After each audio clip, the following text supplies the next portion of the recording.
छोड़बो नहीं आसान से, मरलो पछीन के ले अइबो भगवान से।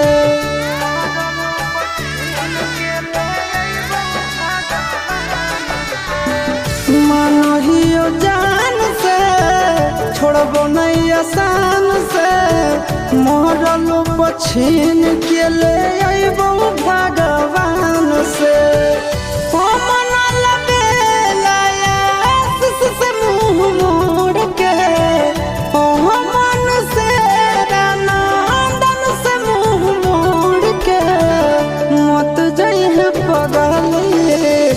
पगला के छोड़ के मत जाइए,